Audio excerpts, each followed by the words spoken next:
Hello everyone, welcome back. In this video, we're learning about PPH 21 together with our team. Let's introduce our team, Yanda Fajria, Laini Arika, and Lazuardi Rofi. Today, our focus will be on the cutting rates for PPH Pasal 2126 and income that is not subject to tax. So let's dive into it. Enjoy the content.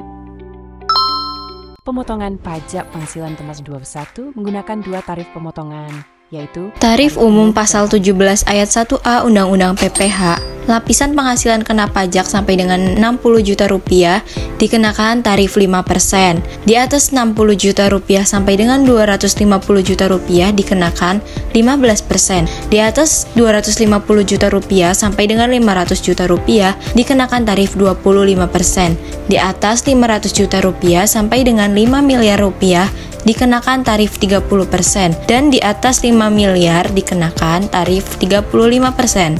Tarif efektif dibagi menjadi dua kategori, yaitu tarif efektif bulanan dan harian. Tarif efektif bulanan dikategorikan berdasarkan besarnya penghasilan, tidak kena pajak sesuai status perkawinan dan jumlah tanggungan wajib pajak pada awal tahun pajak. Tarif efektif harian, tarif ini ditetapkan khusus untuk pegawai tidak tetap yang didasarkan pada besaran penghasilan bruto harian. Tarif efektif bulanan dibagi menjadi tiga kategori, yaitu ada TER A, TER B, dan TER C. Tarif efektif harian, penghasilan bruto harian dimaksud yaitu penghasilan pegawai tidak tetap yang diterima secara harian, mingguan, satuan, ataupun borongan. Tarif efektifnya yaitu sampai dengan Rp450.000 dikenakan tarif 0%, di atas Rp450.000 sampai dengan 2,5 juta rupiah dikenakan tarif 0,5%. Tarif pemotongan PPH Pasal 26 untuk pekerjaan, jasa atau kegiatan adalah 20% dan bersifat final.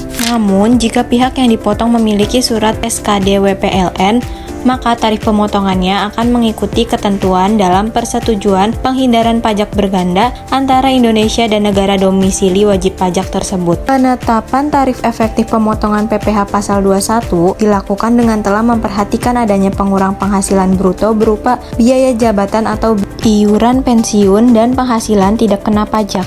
PTKP adalah batasan penghasilan wajib pajak orang pribadi yang tidak dikenai pajak. Jika penghasilan seseorang belum melewati PTKP, maka tidak dikenakan pajak penghasilan. Tujuan dari penerapan PTKP adalah untuk meringankan beban masyarakat menengah ke bawah yang berpenghasilan di bawah PTKP. Penetapan PTKP ditentukan berdasarkan keadaan awal tahun kalender, kecuali pegawai baru yang ditentukan sesuai bulan kedatangan. Besaran PTKP untuk saat ini mengacu pada Peraturan Menteri Keuangan Nomor 101 PMK 10/2016. Masyarakat yang berpendapatan rendah mendapatkan perlindungan dari pajak melalui ketentuan ini. Hal ini penting untuk menyokong stabilitas ekonomi Indonesia. Dalam penentuan besaran PTKP dikenai beberapa istilah atau pengkodean seperti TK0, TK1, K0, dan lain-lain. Untuk laki-laki atau wanita lajang, TK0 sama dengan 54 juta, artinya seseorang laki-laki atau wanita yang belum menikah dan tidak memiliki tanggungan. TK1 artinya belum menikah namun memiliki satu tanggungan. TK2 artinya belum menikah namun memiliki dua tanggungan. Dan TK3 artinya belum menikah namun memiliki tiga tanggungan. Untuk laki-laki kawin, K0 artinya laki-laki telah menikah dan tidak memiliki tanggungan. K1 artinya laki-laki telah menikah dan memiliki satu tanggungan. K2 artinya laki-laki telah menikah dan memiliki dua tanggungan. Dan K3 artinya laki-laki telah menikah dan memiliki tiga tanggungan. Penghasilan suami istri digabung. K10 artinya penghasilan suami dan istri digabung serta tidak memiliki tanggungan. K11 artinya penghasilan suami dan istri digabung serta memiliki satu tanggungan. K12 artinya penghasilan suami dan istri digabung serta memiliki dua tanggungan. K13 artinya penghasilan suami dan istri digabung serta memiliki tiga tanggungan. Mengacu kepada Pasal 8 UU PPH, terdapat beberapa pengaturan yang berkaitan dengan wanita kawin.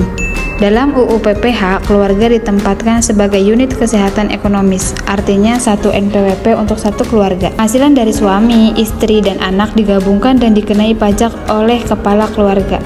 Jika istri memperoleh penghasilan dari satu pemberi kerja dan dikenai PPH pasal 21, akan dikenakan pajak final. Istri dan suami dapat dikenai pajak secara terpisah jika ada keputusan hakim, perjanjian pemisahan, atau keinginan istri.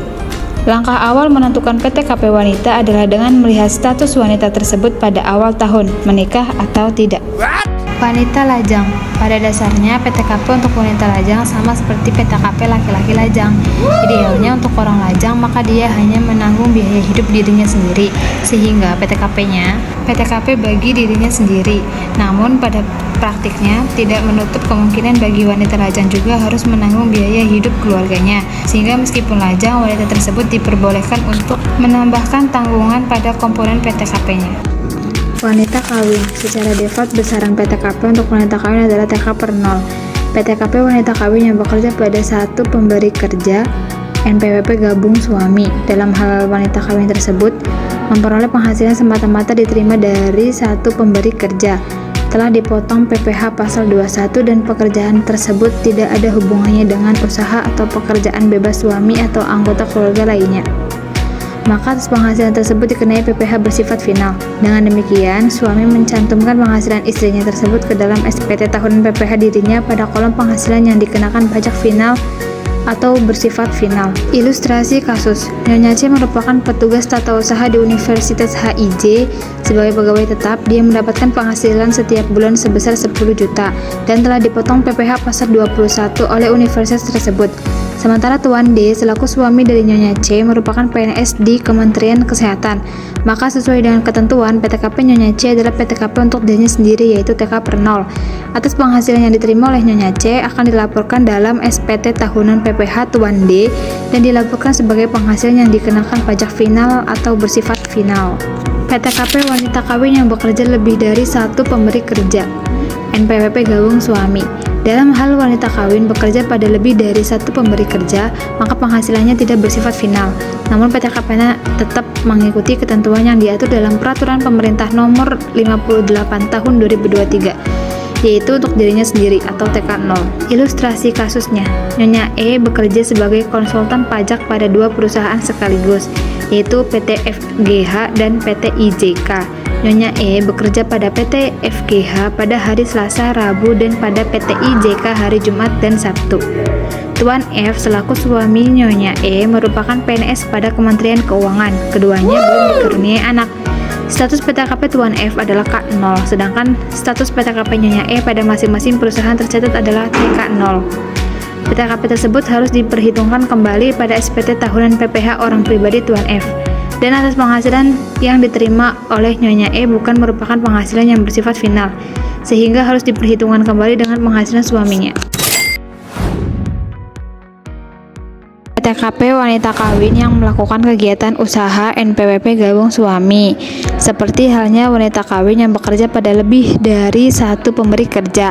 Ketentuan penghitungan PTKP bagi wanita kawin yang melakukan kegiatan usaha adalah sebagai berikut. 1. Penghasilan istri digabung dan dilaporkan dengan penghasilan suami. 2. Dalam hal istri mengalami kerugian, maka kerugiannya juga digabung dengan penghasilan atau kerugian suaminya. 3. Ada pengenaan penghasilan istri yang bersifat final layaknya satu pemberi kerja. Dengan kata lain, penggunaan PTKP dalam penghitungan SPT tahunan PPH suaminya adalah K1 atau sesuai jumlah tanggungan. PTKP wanita kawin yang pisah harta atau memilih terpisah, NPWP suami dan istri berbeda atau nik keduanya diaktifasi sebagai NPWP. Dalam keadaan tertentu, wanita kawin dapat dikenai pajak secara terpisah dan harus melaporkan SPT tahunan PPH orang pribadi sendiri, tidak gabung dengan suami, yaitu dalam hal 1. Dikehendaki secara tertulis oleh suami istri melakukan perjanjian pemisahan harta dan penghasilan PH.